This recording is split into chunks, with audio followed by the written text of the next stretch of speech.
Bonjour messieurs, dames, ici Éric Leray pour l'émission Occident. J'espère que vous allez bien, qu'après les élections, vous avez intégré que le Parti conservateur, avec 530 000 voix, fait partie du paysage politique, malgré ou... Mais je vais attirer votre attention et puis essayer de réfléchir avec vous sur un autre sujet, disons, qui est lié, parce que je trouve que, et c'est la question que je voulais introduire, puisqu'on est en pleine période d'élection, et je trouve que le sujet du numérique, de l'intelligence artificielle, enfin, des enjeux importants pour l'économie québécoise et même canadienne, n'ont pas beaucoup été abordés dans les débats. Et je voulais, je voulais poser la question à mon invité. Alors, j'ai l'honneur de recevoir Chloé-Anne Touma. Bonjour. Allô. Qui est actuellement rédactrice en chef du média. Alors, pour ceux qui le suivaient depuis quelques mois, c'était Science IA, qui est devenu Science tout court, donc CS Science IA, devenu Science. Oui, c'est Science en fait. C'est ça. En tout cas, parce que, alors, on va d'abord expliquer. Alors, qu'est-ce que vous pensez du débat politique? Est-ce que vous pensez qu'il a manqué justement d'aborder les enjeux de la technologie et du numérique, et en particulier de l'intelligence artificielle? Je trouve que c'était un peu absent. Bien, effectivement, puis ça, on le remarque souvent. Je trouve que dans les campagnes électorales, bon, c'est peut-être un sujet qui fait peur aussi pour la population générale. On veut moins aborder l'idée de la transformation numérique qui est pourtant inévitable à mon sens. Là. Ça va se faire d'une manière ou d'une autre, mais il faut le faire de manière responsable. Donc, qu'est-ce qu'on fait? Est-ce qu'on a les infrastructures? Est-ce qu'on valorise les objectifs qu'il faut? Est-ce qu'on se fie au développement durable, à tous ces enjeux, les objectifs de l'ONU là-dessus? Oui, le développement durable, tout à fait. On en a parlé avec mon... Et puis j'avais posé la même question à Michel Blanc, qui était venu dans une autre émission. Vous avez tout à fait raison, c'est important. Alors, avant de continuer dans le débat, je vais vous présenter un petit peu. Donc, vous êtes... Donc, je l'ai dit, mais vous êtes rédactrice en chef de Science, donc on va limiter à Science maintenant. Mais vous avez aussi, vous êtes journaliste bilingue, diplômé de l'Université de Montréal, et vous avez signé des textes pour des hebdos et des médias nationaux, et vous êtes lauréate du premier et deuxième prix au concours d'Hebdo Québec. Et vous êtes, alors c'est le côté un peu journalistique, curieux de tout peut-être, mais vous êtes aussi productrice et compositrice de musique en parallèle, puisque vous avez fondé le label Music Match. Et parlez-nous d'un peu de votre intérêt pour la musique avant de parler du journalisme. Bien, merci Éric d'en parler. Oui, c'est sûr que ça aide d'avoir une connaissance du multimédia, des médias en général. Puis bon, j'ai pas de formation en musique, j'ai appris sur le tas, comme on en parlait tout à l'heure, mais ça a commencé avec de la production, de la musique de production avec des éditeurs au Québec, à l'étranger. Donc, c'est de la musique de film qui se ramasse des fois un peu partout à la télé. Ça fait pas beaucoup de royauté, par contre. C'est vraiment pas ce qu'il y a de plus payant non, c'est ça. Milieu. Mais en même temps, vous faites partie de la première génération de gens qui utilisent peut-être le numérique et Internet pour développer vos talents musicaux. Oui, tout à fait. Puis c'est vrai que c'est un enjeu aussi beaucoup. On a fait une émission avec la rédaction de C'est Sciences. Pour l'émission C'est plus clair, on avait Florence K aussi qui co-animait avec Philippe Regnault, qui est le directeur général et qui est aussi l'animateur. Et donc, c'était vraiment intéressant de voir tout ce qui sortait comme technologie qui permettent... là, on est rendu qu'on peut remplacer, là, en tout cas, la technologie essaie de remplacer des fois l'être humain, le compositeur. Alors, oui, c'est tout à fait pertinent parce que, justement, je voulais vous parler des... Et on appelle ça les trois mousquetaires, mais le deep learning, enfin sur le deep learning, on va peut-être pas y aller tout de suite, mais c'est clair qu'il y a une concurrence entre l'être humain et la technologie, mais c'est une problématique très ancienne. Comment vous voyez ça, vous parce que vous avez développé des intérêts donc vers la science, la technologie. Comment c'est arrivé dans votre vie, disons, l'aspect technologique? Est-ce que justement, c'est pas la musique qui vous a permis d'aller vers la technologie? C'est une belle observation. J'y avais pas pensé, mais probablement que oui, le fait de toucher un peu à tout, de m'intéresser à ce qui se faisait. Moi, c'est sûr que j'essaye le moins possible de m'en remettre à des procédés automatisés pour avoir effectivement un son qui est plus original. Donc, mais je dirais que du point de vue journalistique, ce qui est intéressant, c'est l'idée on a un domaine en pleine croissance, en plein essor. C'est encore très méconnu. il y a tellement d'avancées dans tous les domaines, des domaines d'application vraiment parfois insoupçonnés, mais on pense aux problématiques dont on va probablement parler, mais la santé en est un exemple. Tout à fait. Oui, depuis 2 ans, on est pris avec ça. Oui, donc c'est l'idée de démystifier aussi certains préjugés, parce que c'est vrai qu'il y a des raisons d'avoir des craintes, on a des préoccupations par rapport à l'homme versus le robot, mais est-ce qu'il ne faut pas aussi penser à tout ce que ça peut permettre de faire? Est-ce qu'on ne peut pas répondre à des enjeux, des problématiques qui génèrent cette anxiété-là qu'on Alors voit? justement, vous qui faites partie de la génération, on va dire que vous avez vécu avec Internet. Moi, quand j'étais étudiant à l'UQAM en 90, on a vu arriver les premiers courriels. Je me rappelle Jean-Paul Lafrance, qui a fondé le département de communication, nous disait c'est quoi un courriel, c'est quoi. On voyait les débuts d'Internet. Vous, votre génération est plus, disons, dans cet environnement. Mais on a vu quand même que le Québec, d'après les statistiques de Net Tendance et qui ont été récupérées par l'Université de Laval, que beaucoup de Québécois sont équipés maintenant d'ordinateurs, de tablettes, de cellulaires. Enfin.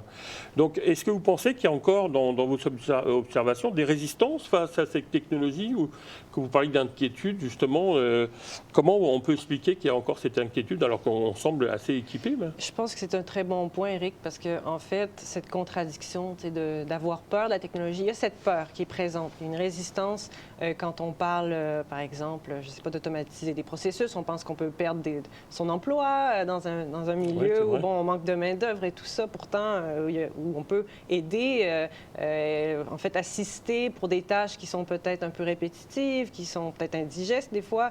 Donc, la question, c'est de savoir, est-ce qu'on n'est pas en train de... Déjà, on a la technologie partout, on s'en sert, même l'intelligence artificielle dans nos usages les plus banals, on l'emploie. Donc, finalement, est-ce que c'est pas une prise de conscience à avoir que, écoutez, on en a besoin de la technologie, c'est en train de répondre à des problématiques, mais il est vrai qu'il faut la développer de manière plus responsable et l'encadrer, parce que c'est ce qui manque, en fait, dans nos sociétés démocratiques. Tout à fait. Alors là, on va rentrer dans le sujet, disons, de l'intelligence artificielle, mais on va pas seulement se limiter à ce sujet-là. Mais c'est important quand même de vous parler de ça, parce que on a la chance au Canada, en tout cas surtout à l'Université de Montréal, on a le MILA, qui est un organisme qui a été créé autour de 2018-2019 par Yoshua Bengio. Et puis vous avez aussi Yann LeCun. Alors Yann LeCun, juste pour rapidement, Quand la machine apprend, vous voyez, et puis la Bible, l'histoire de l'intelligence. Et tous ces gens-là ont eu un impact énorme sur l'industrie au Québec, et on va voir justement dans différentes applications. Alors, on a aussi Geoffroy Hinton à l'Université de Toronto. Donc vous voyez, déjà l'Université de Toronto, l'Université de Laval. Et ils ont créé le MILA, on l'a vu récemment, et on a reçu la chancelière ou le chancelier allemand. Donc on voit qu'il y a des accords qui se font avec le GAFAM. Donc on voit bien que Montréal, le Québec et le Canada sont devenus un pôle important de cette industrie. Alors on va un peu creuser la question sans rentrer dans le détail, puisqu'on n'est pas des spécialistes, mais ce qu'on appelle les 3 mousquetaires de l'IA. Donc, alors je rappelle qu'ils ont eu chacun des 3 que j'ai cités, le prix prestigieux, le prix Turing, qui est comme un prix Nobel, si vous voulez, l'équivalent. Alors, vous qui avez travaillé depuis quelques mois, et bon, même si le nom du média a évolué, qu'est-ce qui vous a attiré vers l'intelligence artificielle, et qu'est-ce que vous constatez justement de son impact depuis quelques mois que vous dirigez ce magazine, et vous parliez peut-être justement de cette inquiétude. Alors, commençons par... C'est quoi, a priori, pour vous, l'intelligence artificielle? On ne va pas être dans l'intelligence, on ne va pas définir ça d'une façon scientifique, mais disons, on va essayer de vulgariser le terme. Oui. Qu'est-ce que vous en pensez? Bien, quand on parle d'apprentissage profond, d'algorithme, il faut comprendre qu'on n'est pas rendu au stade, on est très loin d'une intelligence artificielle complètement indépendante, autonome. On n'en est pas là du tout. Là, ce qu'on a, c'est vraiment, on développe de la technologie qui est grâce à une base de données qu'on fournit, qui devient la big data, comme on dit. Bien, on arrive à avoir assez d'informations pour que l'intelligence artificielle en apprenne des schémas, des codes, qu'elle puisse faire des recommandations, qu'elle puisse faire des propositions, qu'elle puisse s'adapter à des réalités, Donc, c'est l'idée d'en faire un outil d'assistance pour différents créneaux, différents domaines d'application. Oui, on va voir ça, les différents domaines, oui, tout à fait, c'est important. Et je pense que ce qui m'a attiré, pour répondre à la question, ce qui m'a vraiment attiré vers ça, c'est que je pense que même s'il y a le côté, les inquiétudes que ça génère, d'ignorer un problème, ça va pas le résoudre. Donc, on est tous interpellés par ces questions d'éthique, ces questions d'encadrement, de voir où est-ce que ça va aller. Est-ce qu'on parle de progrès quand on a toujours plus de technologie ou pas nécessairement? Donc, c'est sûr que c'est pas automatique, mais pour répondre à ces questions, il faut s'y intéresser en profondeur. Puis je crois que ce qu'il faut aussi reconnaître, c'est qu'on a beaucoup de possibilités de développer cette technologie pour répondre à des problématiques qu'on a, ne serait-ce qu'au Québec, qui sont quand même assez... on l'a vu dans la santé, par exemple. Exactement. Alors, donc, le magazine a été créé il y a combien de temps? Là, ça fait 4 ans, c'est Science. Et dès le départ, il s'est orienté vers cette technologie, mais justement, l'idée, c'est de s'ouvrir à d'autres technologies, pas seulement le Oui, ça a déjà été C-Sciences. Après, c'est devenu C-Sciences IA, parce qu'on était les seuls. Moi, je n'étais pas encore là à ce moment-là. Non, mais c'est vrai, c'était un des seuls, oui. Ou en tout cas, un des premiers. Oui, Philippe Regnault, qui est vraiment l'instigateur. Il a vraiment de bonnes idées. Et puis, il a réussi à en faire un média d'excellence pour traiter vraiment en profondeur, de manière originale, des sujets qui se rapportent à l'IA. Donc, c'est multiplateforme. On a des émissions, on a des balados. Et l'idée, c'est vraiment d'aller à la rencontre des chercheurs, des scientifiques, mais aussi de la clientèle visée, les entrepreneurs. Oui, puis sur LinkedIn, on voit, je relais souvent vos articles et c'est très intéressant, justement, avec ces multiplateformes. C'est-à-dire, on peut accéder autant à l'écriture d'un article, à la vidéo, éventuellement des retours, enfin des commentaires. C'est assez bien vivant et c'est intéressant. Alors, pour ce qui est de... On voit bien que, justement, les articles le montrent bien, ça a de plus en plus un impact sur l'économie et la recherche au Québec. Alors, est-ce que vous pouvez nous donner un peu une idée de l'importance de cette influence? Est-ce que ça a des applications qu'on ne voit pas? C'est certain que déjà, quand on parle de Mila, on a vraiment un pôle mondial en termes d'intelligence artificielle. C'est vraiment là que ça se passe. On mobilise, en fait, on crée... il y a un écosystème qui se crée. Il y a 900 chercheurs, on a les universités, on a 18 universités. Ça permet vraiment de faire des connexions. Là, il faut qu'il y en ait davantage. Donc, c'est l'idée de développer en cohésion avec ce qui se passe, de savoir quels sont les besoins dans différents domaines. On parle des fois des domaines insoupçonnés, mais en agriculture, on avait une émission là-dessus. Oui. J'ai vu ça, oui. Il y a beaucoup de choses qu'on peut faire, des applications, que ce soit dans le domaine avicole. Mais c'est de voir aussi, est-ce qu'on est assez connecté aux besoins de la clientèle visée? Parce qu'on parle d'endettement aussi lié à la technologie. Tout donc, à fait, c'est des choses aussi... Alors, c'est intéressant parce que justement, en bibliothéconomie, puisque je fais une maîtrise là dans le domaine, on a vu que l'intelligence artificielle, on pouvait l'appliquer aussi à la gestion des livres dans les archives et surtout dans les bibliothèques, bien sûr. C'est une des applications récentes puisque avec les calculs, l'algorithme, on peut voir si le livre se désagrège. Enfin, parce que, comme on le sait, avec l'oxygène, c'est plus difficile à conserver. Mais c'est une des applications. Mais on parlait de la santé, par exemple. Oui. C'est intéressant, ça, l'agriculture, très effectivement. Mais on voit que... Alors, on va parler de choses positives, mais aussi de choses négatives, messieurs, dames. Vous le savez, en Chine, par exemple, l'utilisation de l'intelligence artificielle peut aboutir aussi à, disons, à une sorte de gestion autoritaire, on va dire. Et alors, ce qui est intéressant, vous avez voulu aborder le sujet de la cybersécurité. Ça, c'est un enjeu aussi important. On est dans le mois de la cybersécurité. Évidemment, je pense que l'enjeu aussi, puis on parlait de démocratisation, de voir les besoins dans tous les domaines. En cybersécurité, là, ce dont on se rend compte et ce qu'on voit vraiment, tant à l'interne que du point de vue des spécialistes, on a un problème pour les PME qui pensent qu'elles sont au-dessus ou qu'elles sont peut-être pas concernées par des problèmes de cybersécurité, des cyberattaques. Ce qu'il faut comprendre, c'est que ça peut attaquer n'importe qui. Donc, les rançons JCL, comme on dit. Là, oui, Desjardins, on a vu, les problèmes de données. Là, avec le télétravail aussi, on n'a pas nécessairement une connexion qui est protégée. On n'a pas le réseau d'accompagnement. Oui, en fait, ça nous a rendu possible de pouvoir travailler à la maison, donc de ne plus être, disons, dépendant des lieux, de la géographie.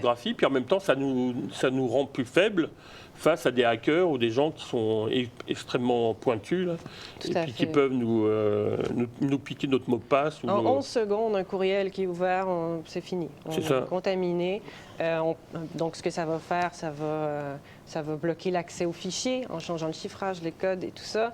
On n'aura peut-être pas accès à son ordinateur. Donc, c'est des pertes pour les entreprises. Tout à fait, oui. Alors, on parle aussi d'identité numérique aussi. Hein. Parce que, bon, il y avait le passeport, enfin des choses traditionnelles, on va dire, qu'on connaît depuis quelques siècles. Mais là, on est face à une nouvelle façon. On parle même d'intégrer dans le corps des puces, enfin pour... Est-ce que vous pensez que c'est quelque chose qui est inéluctable ou est-ce que là, il faudrait peut-être aussi mettre... Alors, je rappelle aussi qu'en 2018, il y a eu une déclaration, ce qu'on appelle la déclaration de Montréal, pour utiliser d'une façon éthique l'intelligence artificielle. Est-ce que vous soutenez cette démarche, par exemple, de morale, quoi? Oui, tout à fait. Surtout qu'il y a des... nous, c'est sûr qu'à C-Sciences, c'est le but. On veut vraiment... parler. On ne fait pas que la promotion de solutions innovantes en technologie. On veut aborder ces solutions-là de manière critique aussi, voir si vraiment elles répondent à des objectifs. On parlait des objectifs de développement durable, mais c'est aussi, ça rejoint la Déclaration de Montréal.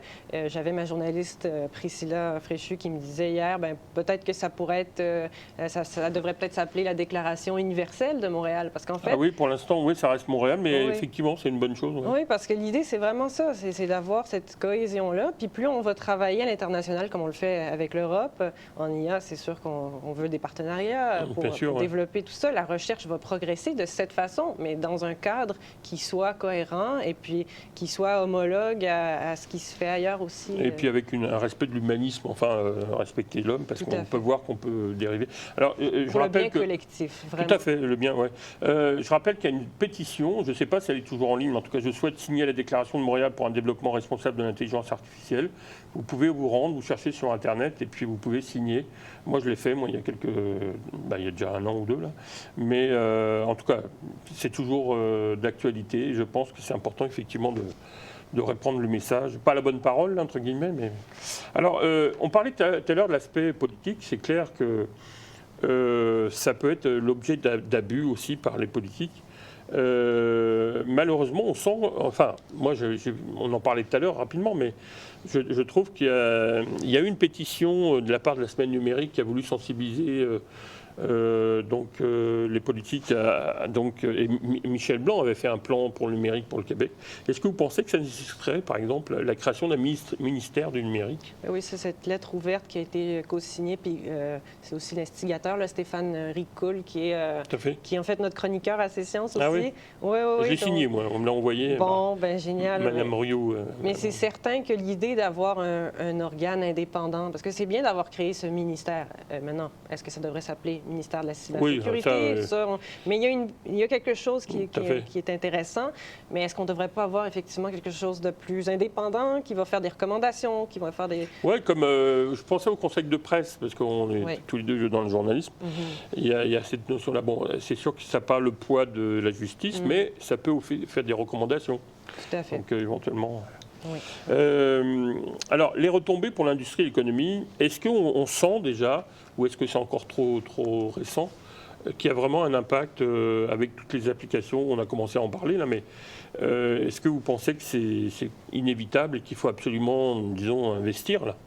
Bien, on a une expertise au Québec. On a vu que ça marchait très bien au niveau du multimédia. Même s'il y a des inquiétudes par rapport aux géants qui font la concurrence aux entreprises du Québec, on a eu beaucoup de richesses qui a été amenée au Québec. M. Fitzgibbon m'en parlait, mais c'est vrai, c'est une réalité.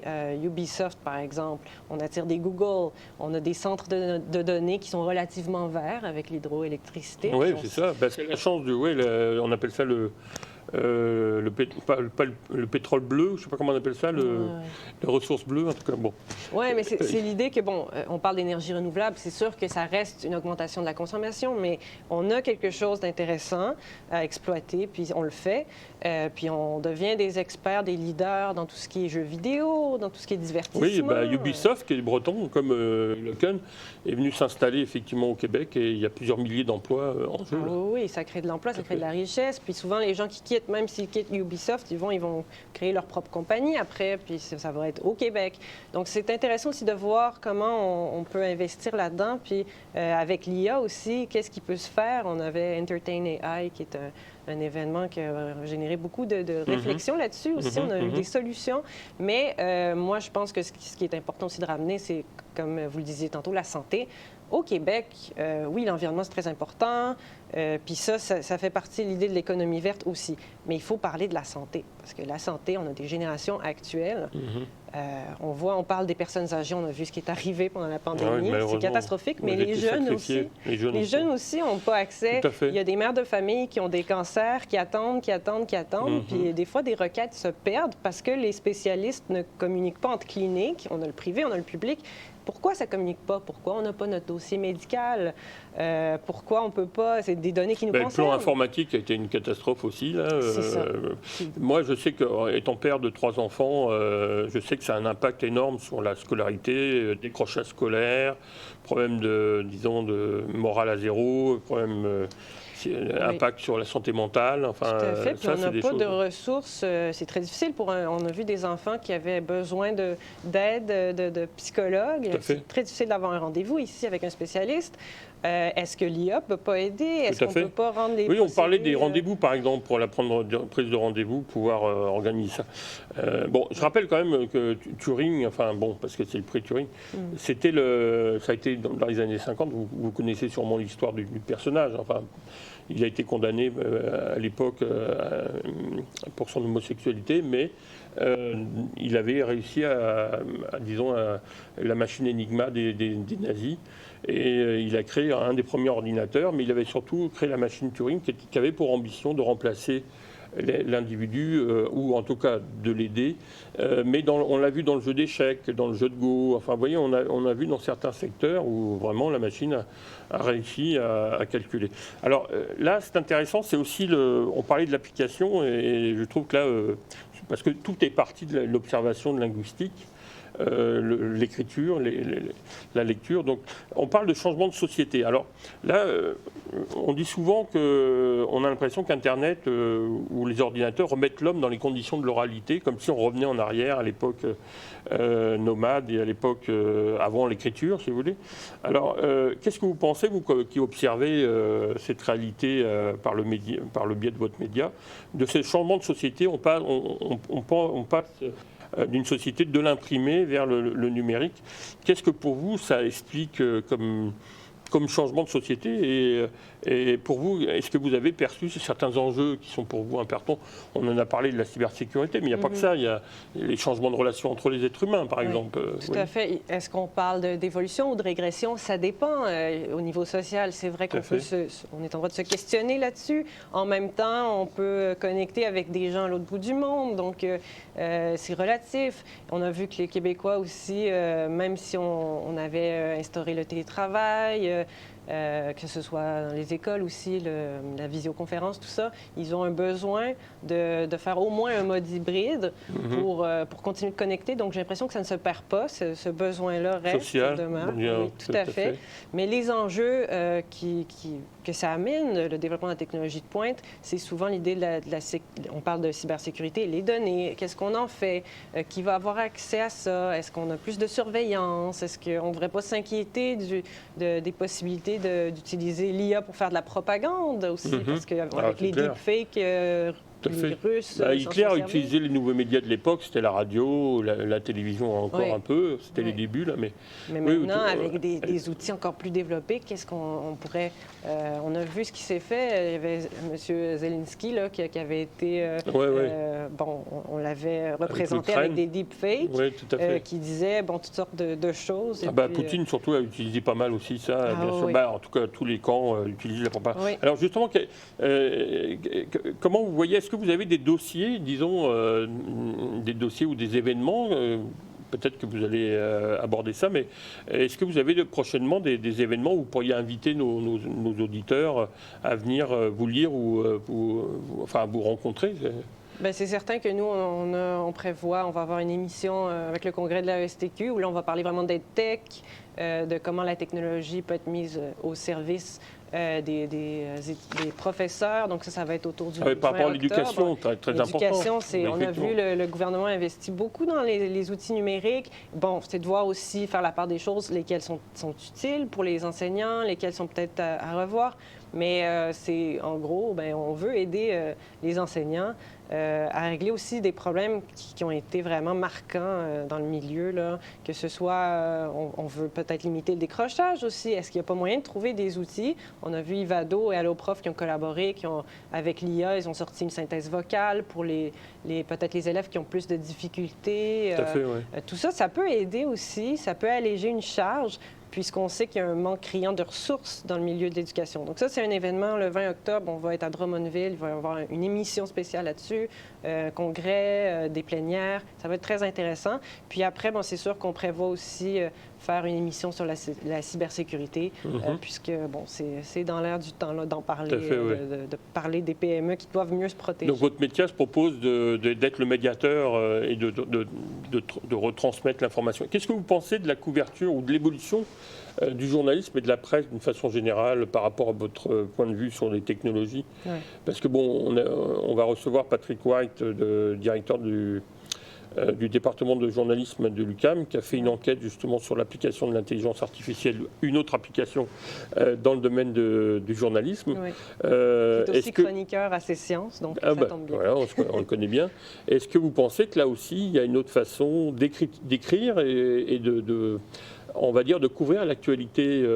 On a vu émerger, comme nous, Lux Media a été un des pionniers dès 2017 à faire une autre forme d'actualité plus proche, en fonctionnant sur le don.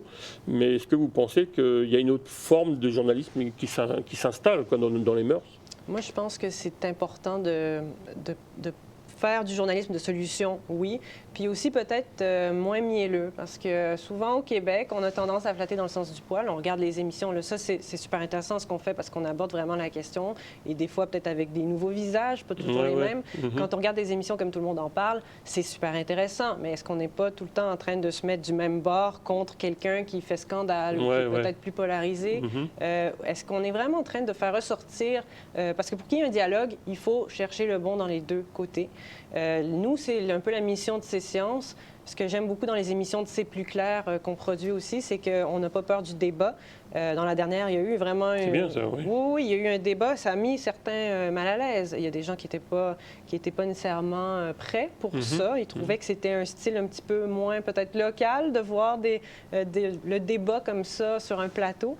Mais je crois que c'est important aussi de Est-ce que c'est un peu l'émission C'est en l'air? Est-ce que ça répond un peu dans votre sens aux besoins des gens de s'exprimer? Parce qu'on le voit bien dans les médias sociaux, là, ils ont vraiment besoin de s'exprimer beaucoup. Alors des fois ils disent n'importe quoi, mais peu importe, ils ont besoin de s'exprimer.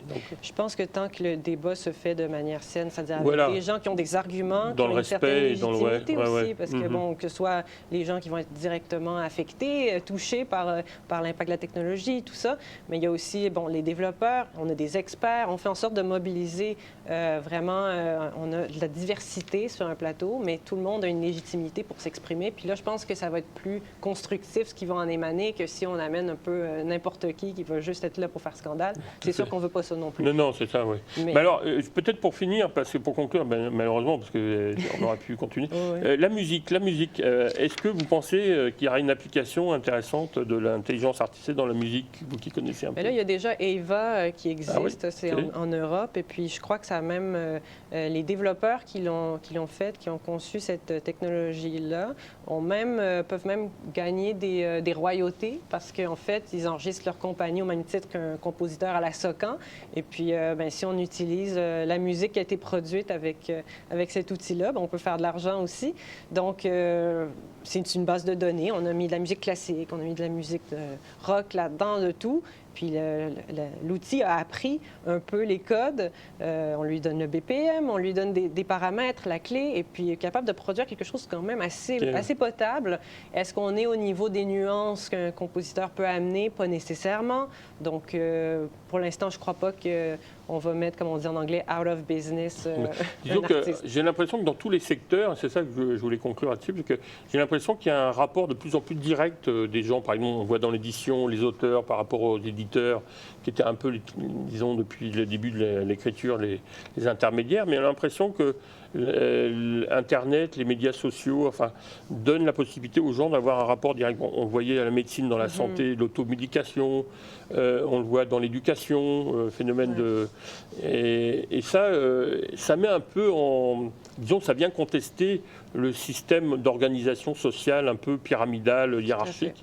Est-ce que vous avez observé un peu ce genre-là C'est un très bon point, Éric, parce que, puis on le sait au Québec, souvent, le diffuseur, c'est aussi le producteur, les subventions vont là aussi, donc il y a un monopole, il faut le dire, quand même, ça, très peu de gens le disent, parce que dans les médias, les médias appartiennent souvent à la même personne, mais les algorithmes peuvent aider à découvrir des artistes qui ne sont pas nécessairement des A, qui n'ont pas des gros labels pour les représenter, mais qui ont tout simplement peut-être le genre qu'il faut ou quelque chose qui va susciter l'intérêt auprès d'une clientèle qui va être ciblée par ces algorithmes. Donc, il y a même un aspect vraiment très intéressant à explorer au niveau de la démocratisation, de la découvrabilité des produits. C'est une belle conclusion. Alors, en tout cas, est-ce que vous avez un site Internet qu'on aimerait bien citer alors, je rappelle que vous êtes fondatrice du label Musique Match, pour ceux qui... Alors, le site est très sympa, puis il y a une belle chanson avec plusieurs musiciens et tout ça que j'ai écouté avec intérêt. Alors, par contre, le site de Science, C'est Science, en fait, donc la lettre C, Science collée, donc c'est science.ca. Et vous êtes aussi sur Facebook, j'ai vu, et sur... enfin, vous distribuez vos articles. On peut s'abonner à vos lettres, des choses comme ça? Oui, on a une infolettre aussi, il va falloir qu'on se mette à jour pour ça aussi, mais on a vraiment des chroniques, on a le Club des experts, on a des articles, c'est mis à jour continuellement. Il y a vraiment des thématiques sur la santé, sur l'économie, sur l'environnement. On a vraiment, on traite de tout, la culture. Donc, c'est l'éthique aussi souvent mis de la... Donc, on peut s'abonner pour l'année, au mois? Comment ça se passe? On peut nous suivre sur les pages, on a des réseaux sociaux, on est très actifs sur Facebook, on est sur LinkedIn, on est sur Twitter, on a une communauté d'affaires qui nous suit beaucoup. Donc, c'est de nous suivre sur les réseaux sociaux, puis d'aller voir nos émissions aussi qui sont disponibles à partir du site. Et est-ce qu'éventuellement, vous vendez des espaces publicitaires pour des gens qui veulent annoncer chez vous? Oui, tout à fait. Ça, c'est sûr que ça va être plus un département marketing qui va s'en occuper, mais oui, il suffit de nous contacter, on est joignable. Bon, écoutez, on n'a pas tout fait, mais je referai une émission là-dessus, parce que c'est mes recherches. Donc, on reviendra sur l'intelligence artificielle et numérique, c'est sûr, mais je voulais aborder le sujet avec Chloé, Anne, Touma. Donc, merci de nous avoir accordé un peu de votre temps. C'était un plaisir pour moi. Et puis, j'espère qu'on a, en tout cas, vous donné le goût d'aller voir ce média qui est très sympa, puis qui est assez vivant et jeune, ou moins jeune. Patrick, il est jeune aussi, il aime bien blaguer là-dessus. Mais c'est des gens ouverts avec toutes sortes d'intérêts. Donc, voilà, peut-être que ça répondra à vos questions aussi. Merci beaucoup. Merci et puis, à une prochaine émission. Au revoir, messieurs, dames.